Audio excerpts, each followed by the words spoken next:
Bonjour à tous, ici Myriam Bouvet en direct de Houston au Texas. Je vous retrouve aujourd'hui pour vous parler de votre système immunitaire ou quelle alimentation faut-il avoir pour renforcer notre système immunitaire. Alors, je vais vous parler dans un premier temps de grandes généralités assez connues, mais néanmoins qui méritent d'être reprécisées.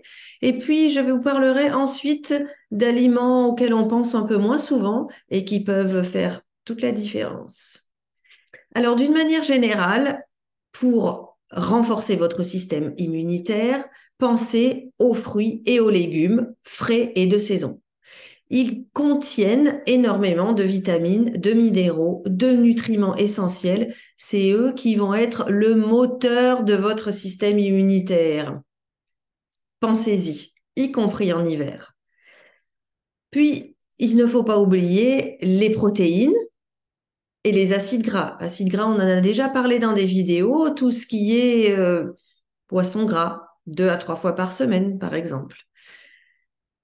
Ensuite, en principes généraux, je voudrais mentionner aussi l'hydratation. L'hydratation est très importante et elle aussi joue son rôle dans le renforcement du système immunitaire.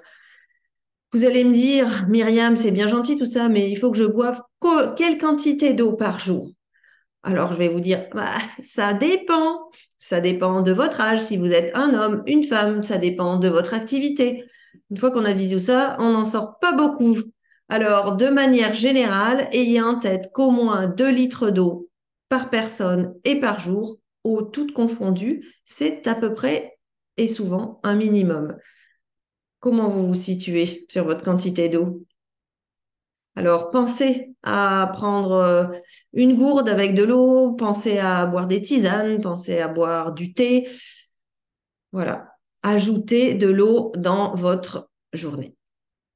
Le sommeil aussi est important pour conserver et pour renforcer notre système immunitaire.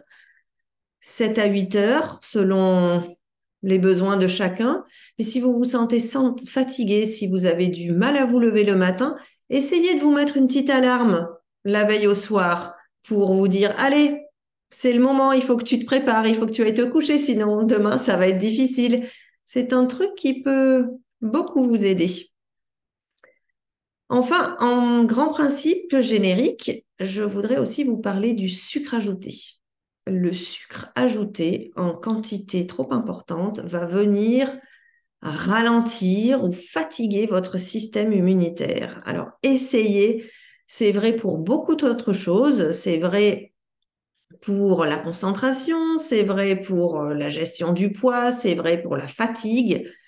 Essayez de réduire au maximum la quantité de sucre ajouté que vous consommez par jour. Et pour ça, prenez peut-être le temps parfois de regarder les étiquettes des aliments que vous mangez, que ce soit un jus de fruits, une compote, une sauce tomate. Il y a parfois ou trop souvent du sucre ajouté. Donc il faut aussi avoir une alimentation consciente. Ayez ce point en tête, c'est très important. Donc, après ce petit tour d'horizon rapide des principes génériques pour avoir un bon système immunitaire, je voulais vous parler de ce qu'il faut essayer de, malgré tout, accentuer pour améliorer votre système immunitaire à l'approche, par exemple, de l'hiver ou au changement de saison. Ici, on va parler de vitamine C. Alors, à l'approche là de l'hiver et en cette saison de l'automne, la vitamine C, vous allez la trouver dans des fruits de saison qui sont les agrumes. Mais trop souvent oubliés, vous avez aussi des légumes qui sont très riches en vitamine C. Vous allez avoir les brocolis, les choux-fleurs, les choux de Bruxelles, mais aussi les poivrons ou les épinards. Alors, petite précaution à prendre, la vitamine C va être sensible à la chaleur excessive. Elle va être aussi sensible à la lumière du soleil et elle va être sensible à l'oxydation avec l'oxygène contenu dans l'air. Donc, tout ça fait que il vaut mieux cuire ces légumes al dente, donc croquants, donc à la vapeur, parce que la chaleur est plus douce, ça permettra de garder une meilleure quantité de nutriments et pas que de vitamine C. Ensuite, je vais vous parler du zinc, qui est excellent aussi pour renforcer votre système immunitaire. Alors, le zinc, où on le trouve? Alors, majoritairement dans les huîtres. Ça va être la saison, n'est-ce pas? Maintenant, on ne va pas manger des huîtres tous les jours, mais il faut avoir en tête que dans les huîtres, il y a vraiment beaucoup de zinc.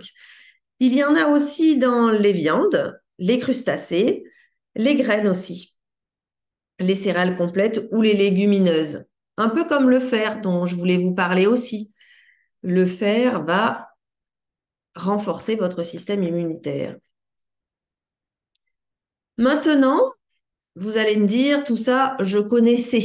Je prends déjà en compte. Alors, Myriam, trouve-moi d'autres astuces pour mon alimentation. Alors, les astuces pour l'alimentation, vous connaissez peut-être aussi, mais vous n'y pensez peut-être pas, c'est à l'ail. L'ail est un excellent aliment, que ce soit cru ou cuit.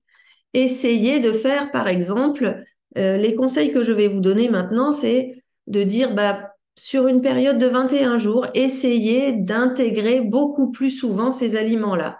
Donc, l'ail cru en salade ou en cuit, alors soit rajouté dans vos sauces au dernier moment ou sur une viande.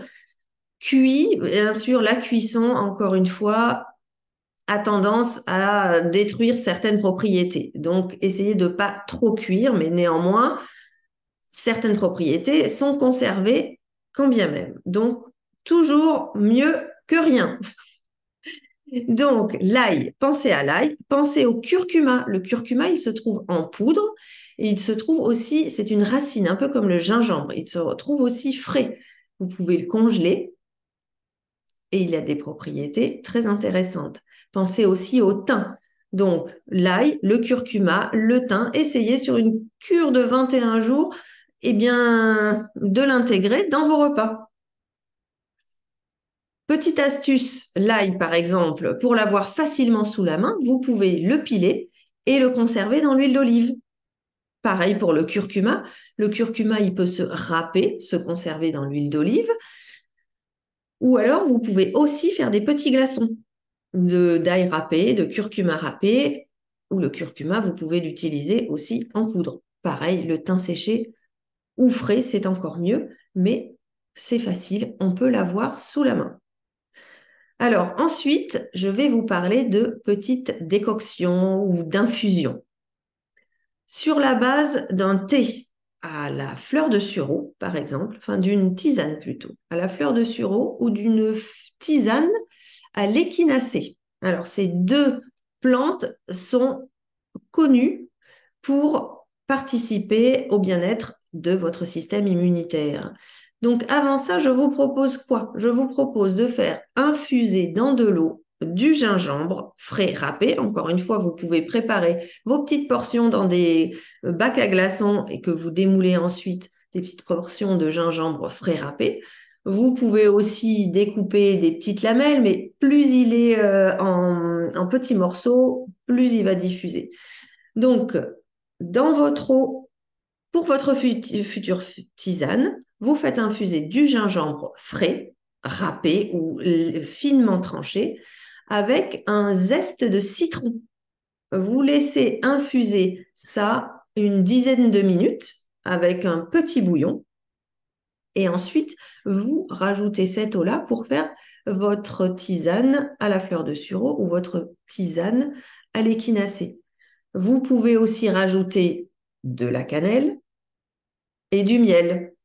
Le miel, attention, si vous avez tendance à stocker et à devoir faire attention à votre poids, il vaut peut-être mieux éviter. Ou de remplacer le miel par, si vous prenez au petit déjeuner de la confiture, bah, temporairement, vous faites une petite cure avec du miel. Il y a une petite vidéo dans ma chaîne YouTube sur les bienfaits du miel qui sont très, très intéressants. Donc voilà, vos petites infusions à préparer d'avance pour le gingembre et y compris le zeste de citron. et vous faites une petite cure, pareil, sur 21 jours. Essayez, on parlait en introduction de l'importance de l'hydratation. C'est aussi un moyen de rajouter de l'eau dans votre corps à base de ces infusions-là. Donc, je rappelle, le gingembre frais, le citron, le zeste de citron en infusion. Vous rajoutez ça dans votre tisane de fleurs de sureau ou d'échinacée. Vous pouvez rajouter de la cannelle. Alors, si vous n'avez que des bâtons de cannelle, vous pouvez les faire infuser aussi. Et vous pouvez rajouter aussi du jus de citron, éventuellement du miel. Voilà. Donc, le petit truc supplémentaire que vous pouvez prendre en compte pendant 21 jours environ, ce sont les graines. Donc, les graines de tournesol, les graines de courge, les graines de citrouille, mais aussi des petites bouts de noix. Les noix de cajou, les noix de pécan, noix du Brésil, les amandes, les noisettes, les noix, les pistaches qui contiennent beaucoup de zinc. Attention, toutes les noix contiennent aussi du gras. Il ne faut pas en abuser pour votre équilibre alimentaire. Mais néanmoins, pensez-y pour augmenter votre quota de zinc. Voilà, je vérifie mes petites notes.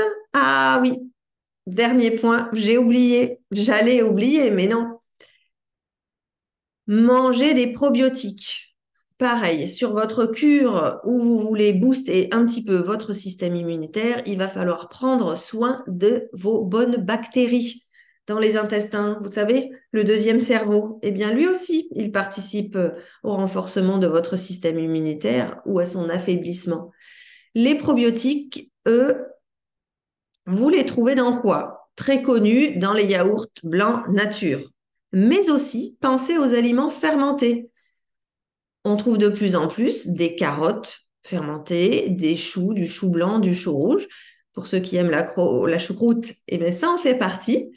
Et puis aussi, pensez aux boissons kéfir. Il y a de plus en plus de personnes qui font leur propre kéfir. Ça peut être une bonne solution. Attention au sucre. Vous les trouverez aussi, par exemple, dans le miso. Voilà, donc pensez à prendre soin de vos bonnes bactéries avec des probiotiques et votre système immunitaire s'en portera pour le mieux. Donc là, je vous ai fait un gros zoom sur l'alimentation. Ayez en tête qu'il y a aussi des possibilités de supplémentation, donc d'utiliser des vitamines, minéraux, des probiotiques aussi en supplément alimentaire que vous allez trouver dans les pharmacies. Voilà, j'espère que ce sujet vous aura plu et je vous retrouve pour une prochaine fois et je vous dis à bientôt.